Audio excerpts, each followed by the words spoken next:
Amigos invisibles, el año de 1924 apareció un libro que es uno de los más importantes de toda la literatura venezolana.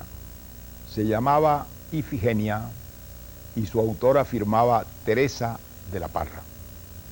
Era una novela de un tipo un poco especial, que se apartaba de lo que pudiera ser el modelo o patrón de lo que había sido la novela venezolana hasta entonces. Le daba más importancia a lo psicológico, a los procesos internos de la sensibilidad y del sentimiento. Era una pintura con muy poco elemento pintoresco de la vida dentro de lo que era más o menos la alta burguesía venezolana de principios de este siglo. Pintaba una Caracas ya desaparecida hoy, y todo esto lo hacía con un excelente gusto, con un tino muy grande en la observación y en los detalles, y en un lenguaje de una plasticidad, de una simplicidad, de una transparencia y de una gracia verdaderamente extraordinaria. Este libro, desde luego, provocó atención, suscitó curiosidad, trajo polémicas.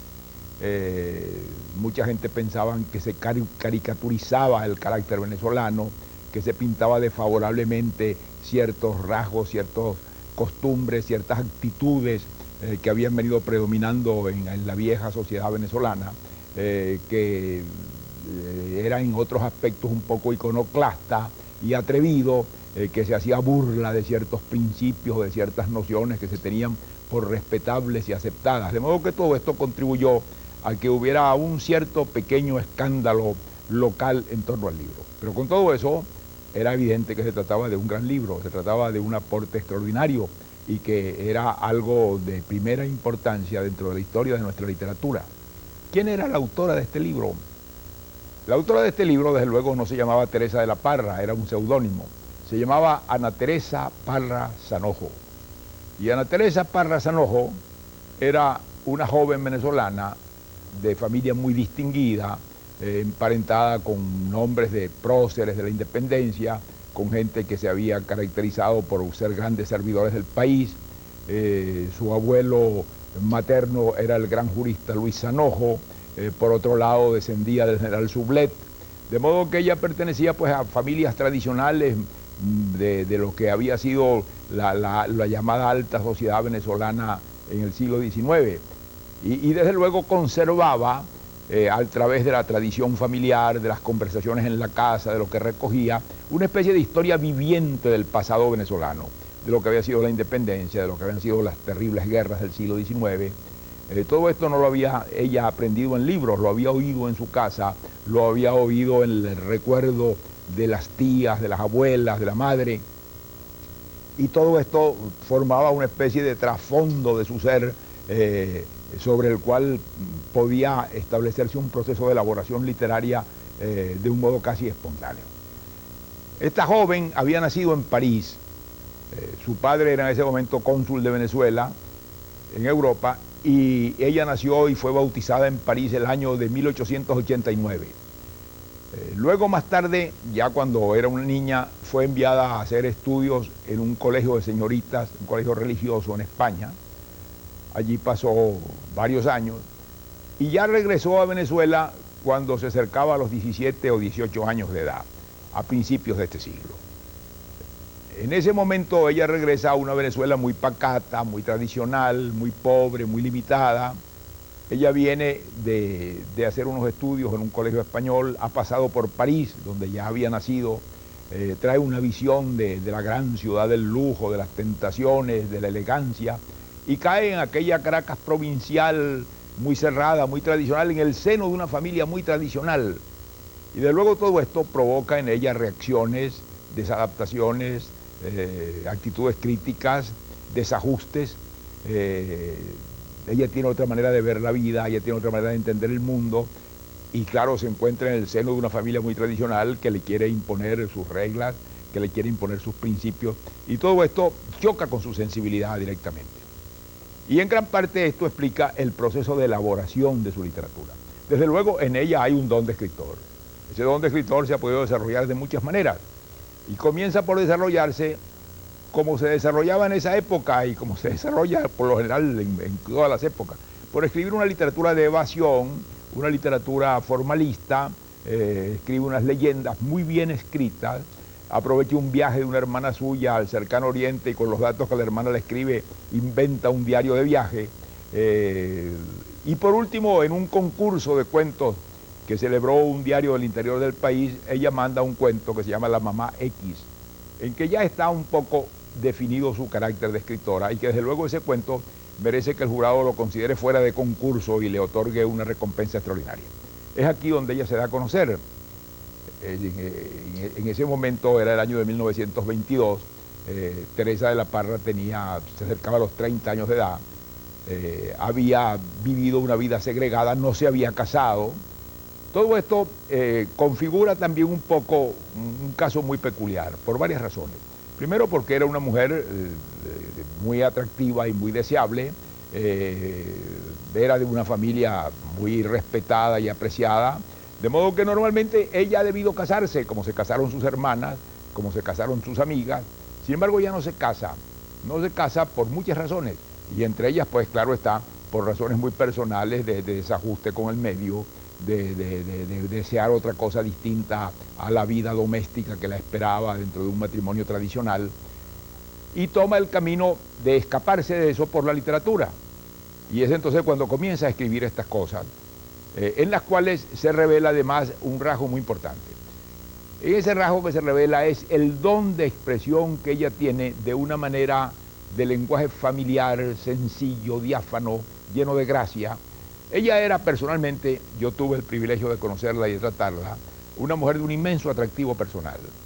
Era una mujer muy bella, era una mujer muy distinguida, muy refinada, muy grata de hablar, tenía una voz maravillosa, con una cadencia extraordinaria, aunque hablaba, era de una extraordinaria sencillez y simpatía personal, de mucha gracia, y era una conversadora insigne, con aquella voz tan modulada y tan grata de resonancias.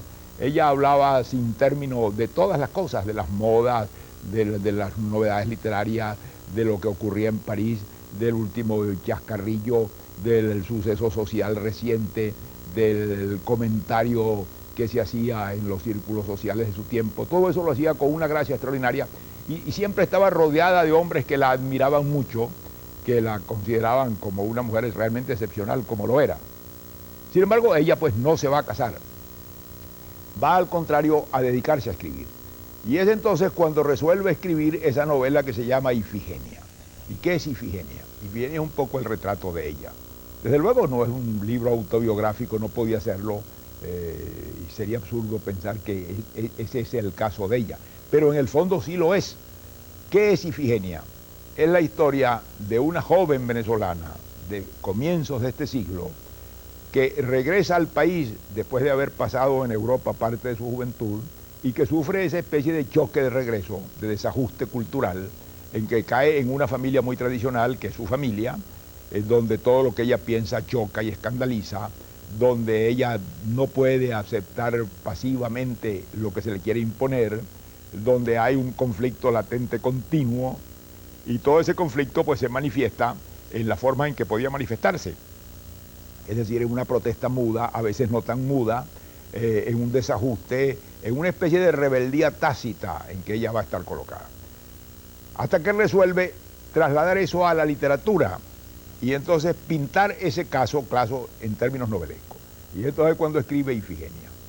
¿Quién es Ifigenia? Ifigenia es una joven venezolana muy parecida a Ana Teresa Parra Sanojo, que se llama María Eugenia Alonso.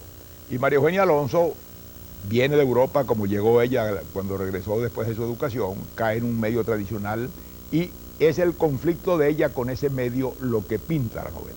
Pero ¿cómo lo pinta? Lo pinta del modo más espontáneo, más ligero, más hábil, si se pudiera decir, con una capacidad de expresión que a cada momento sorprende, porque ella emplea todos los medios.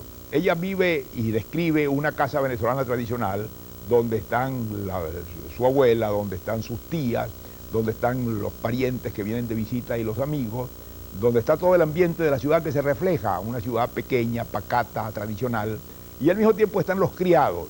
Es muy española esta manera, traída casi por el teatro y la novela del siglo de oro español, en que aparece este elemento popular, aparecen los criados, la lavandera, la vieja cocinera, y ella conversa con ellos, y refleja en la conversación de ellos esa otra vertiente de lo tradicional en el pueblo venezolano. Y todo esto forma el cuadro en que se mueve esta narración.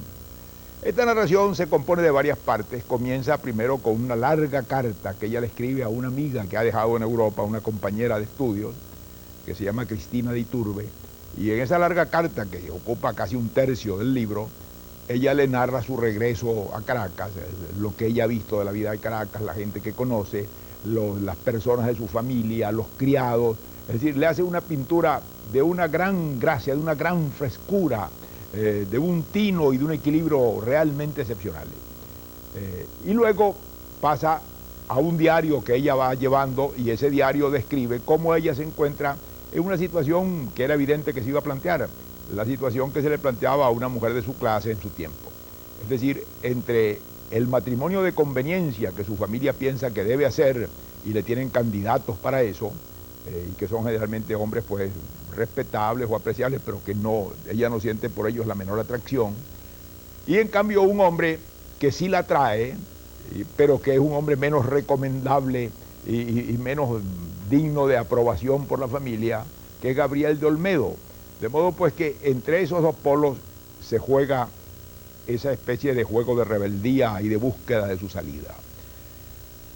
Hay un momento en que se plantea la posibilidad de que ella escape con Gabriel Olmedo y haga el escándalo. Claro, en aquella sociedad pacata y tradicional era una cosa inconcebible el que una mujer de su clase, de su educación, de su formación, se marchara, abandonara su casa, rompiera con la sociedad que formaba parte y se escapara con un hombre.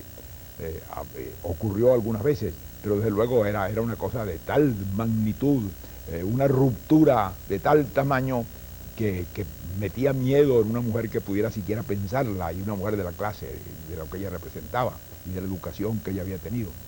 La otra alternativa era resignarse al matrimonio que su familia patrocinaba con un hombre respetable, apreciable, pero por el cual ella no tenía el menor sentimiento de amor. Entonces esa situación es la que determina la trama novelesca. Es una situación un poco, si se quiere, baladí, pero es una situación real. Claro que ella esa situación la fuerza y la quiere comparar con un sacrificio para el cual invoca el símbolo de la Ifigenia de la tragedia griega, es decir, el sacrificio de Ifigenia en Áulide. Y el viaje hacia el puerto de Áulide es el nombre de una de las partes de la novela. Y termina finalmente cuando ella renuncia a escaparse, ya en el borde de hacerlo con Olmedo, y resuelve casarse. Resuelve casarse con el candidato que la familia tiene destinado. Ella lo pinta como una inmolación. Desde luego esto es exagerado y esto es un poco falso y falsea la novela. Lo que la novela tiene de valioso y de permanente y de grande es en primer lugar el don narrativo que está hecho, luego el lenguaje y luego los retratos, el don de retratar seres vivos y de transmitirnos su presencia, su manera de hablar, sus reacciones, su carácter, con un tino de observación muy penetrante que solamente escritores y novelistas muy excepcionales han tenido nunca. Mucha gente ha pensado de dónde le vino a Teresa de la Parra este don de novelar de esta manera, de observar de esta manera. Claro, la respuesta es obvia, le vino de ella misma, le vino de su temperamento, de su sensibilidad, que era muy grande, de su don de observación, que era muy agudo, y eso es el misterio de todo escritor. Se ha pensado que tiene algún parentesco con Proust, desde luego que lo tiene, pero no porque imitara a ella a Proust, sino porque es una novela como las de Proust, una novela hacia lo interior, una novela psicológica, una novela en que lo fundamental pasa en las contradicciones que están dentro de cada ser, una novela de la vida interior, muy contraria a la novela de vida externa y de acción, que era la novela predominante en la Venezuela de su tiempo. Pero es que además ella representa, y yo creo que esto es muy digno de señalarse, un tipo humano que estaba destinado a concluir y a desaparecer. Es muy significativo que la primera vez que ella publica una parte de lo que va a ser su gran novela Ifigenia, ella le pone como título Diario de una señorita que escribió por qué se fastidiaba, y que publicó José Rafael Pocaterra en una pequeña publicación periódica que él hacía que se llamaba La Lectura Semanal. En ese título está un poco pintado el caso. Ella era una señorita. ¿Qué era una señorita? Una señorita era un producto de una sociedad tradicional que había logrado crear una vida fuera de la vida, que había logrado crear unos patrones y unos modelos y unos símbolos que eran superiores a la vida misma. Y entre ellos estaba la señorita. La señorita era una mujer joven, era una mujer atractiva, que se procuraba que fuera muy bella y muy atractiva, y al mismo tiempo una mujer que debía estar segregada literalmente de la vida. Una mujer a la cual le estaba negado toda manifestación física de afecto, una mujer a la cual le estaba negada todo lo que pudiera ser la vida de los sentidos.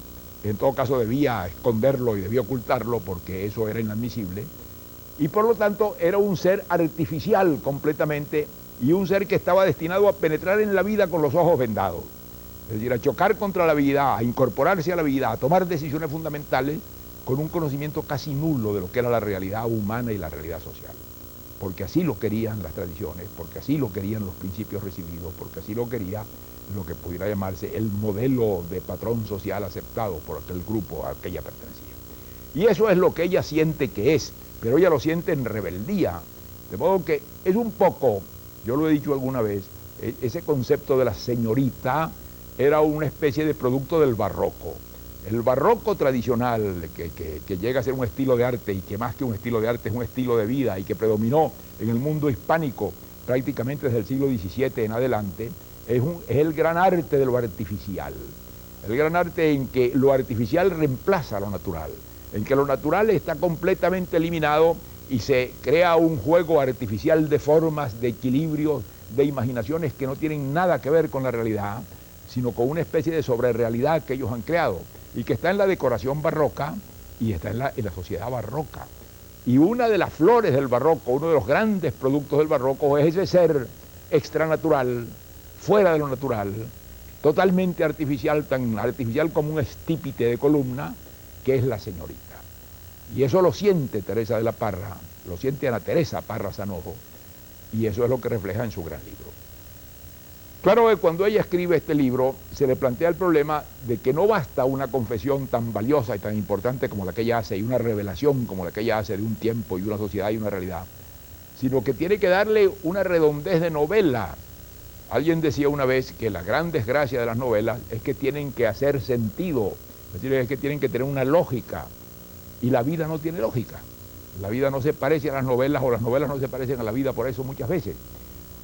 Y ella cae en la debilidad de quererle dar una lógica a la novela, de quererla redondear, y es entonces cuando cae en el símbolo de Ifigenia, que es un símbolo que estorba, innecesario, pretencioso, ajeno, que en realidad sobra y que ha podido perfectamente ser eliminado sin que hubiera perdido, sino al contrario hubiera ganado en calidad la novela. Pero decir que hubiera ganado es jugar con las palabras, porque en realidad es una gran obra, y una gran obra es una obra que está allí, a la cual no podemos ni quitarle ni añadirle nada. Es así como quedó, es así como se hizo. Esa obra que Ana Teresa Parra escribe cuando ya tiene 30 años y está en plena madurez, le revela su capacidad de escritora, y entonces da un paso más allá y casi inmediatamente sobre la marcha escribe una segunda novela, que es una novela en cierto sentido de mucho más originalidad y de mucho más autenticidad que Ifigenia. Esa novela se llama Memorias de Mama Blanca. Es uno de los grandes libros de la literatura de lengua española. Es uno de los mejores libros que ha escrito un venezolano. Es un libro digno de ser leído por la belleza extraordinaria que tiene, por el poder de evocación que tiene, por la ternura que lo permea, por la sensibilidad infinita que revela, por el lenguaje extraordinario de sencillez y al mismo tiempo de eficacia con que está escrito. ¿Qué es esto? Es un recuerdo de la infancia, de su infancia, de la infancia que pasaba Ana Teresa Parra Sanojo cuando era una niña en una hacienda de los alrededores de Caracas. Es el cuadro de la familia, de la hacienda, de los peones, del pequeño mundo segregado en que ella crece, y esto está hecho con una ternura que hace de este libro uno de los grandes libros de la literatura de cualquier país. ¿Qué pinta ella allí? Pinta su familia, los parientes, el pequeño mundo de los niños, con una extraordinaria iluminación.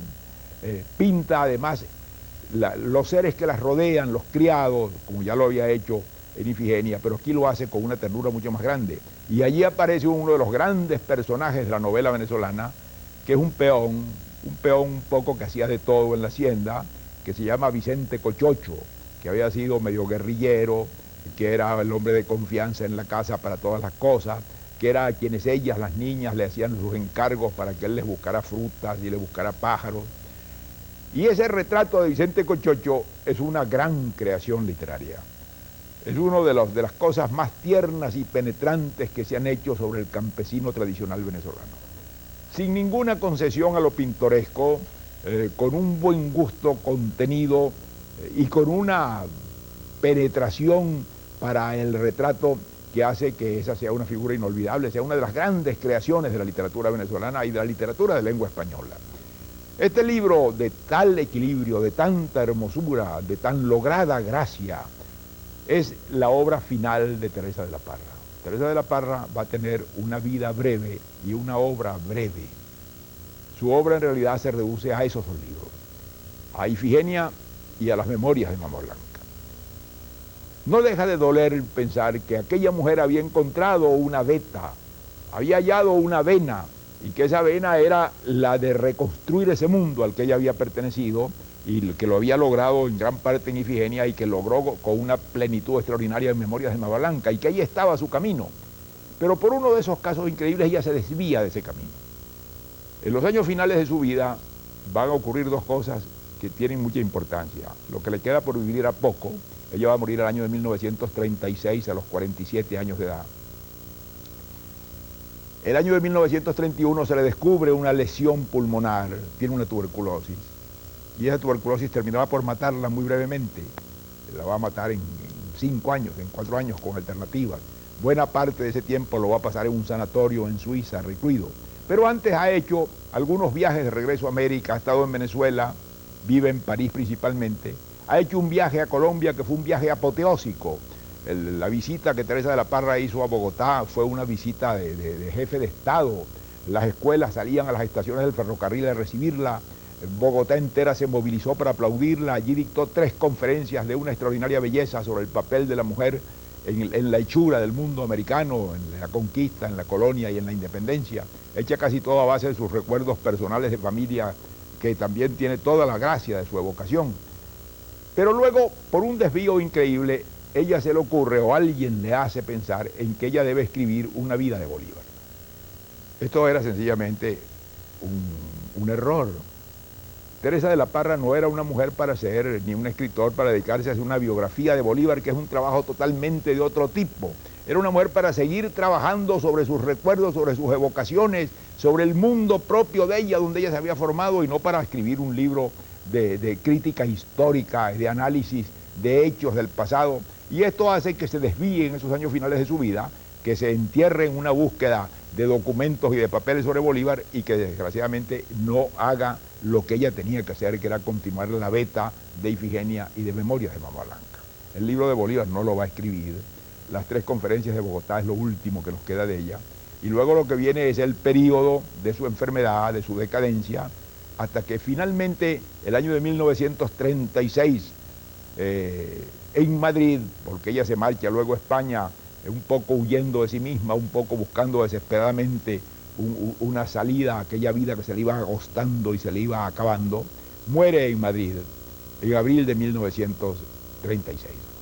Ella muere acompañada por una escritora cubana que la acompañó en sus últimos años, se llamaba Lidia Cabrera, y por Lidia Cabrera conocemos esos últimos momentos de ella. En esos últimos tiempos ella tuvo una gran nostalgia de volver a Venezuela, una gran nostalgia del trópico, de una hacienda del trópico, de lo que había sido su niñez en Piedra Azul, de volver a estar entre mangos y entre quebradas, de volver a la vieja Caracas que ella decía que ellos no habían sabido ver y que tenía tanta belleza y ternura para ella. Pero no lo va a lograr, desde luego, va a morir. Y la última palabra que dice cuando Lidia Cabrera está preparando un poco de té y le dice que si quiere tomar algo, ella le dice: no, yo tomaré una poquita de tierra. Y allí termina la vida de esta mujer extraordinaria, de esta gran figura de esta escritora ejemplar, que es uno de los más grandes escritores que este país ha dado y uno de los más grandes escritores de lengua castellana de su tiempo. Solo que habría que verla en su plenitud, habría que verla despojada de su anécdota, habría que verla despojada del parentesco con Ana Teresa Parra Sanojo, habría que verla como ese milagro de creación y de sensibilidad que ella fabricó y que hizo de sí misma y que se llama Teresa de la Parra y que queda en esos dos grandes libros que son dos de los monumentos principales de la literatura de este país. Muchas gracias y hasta la próxima.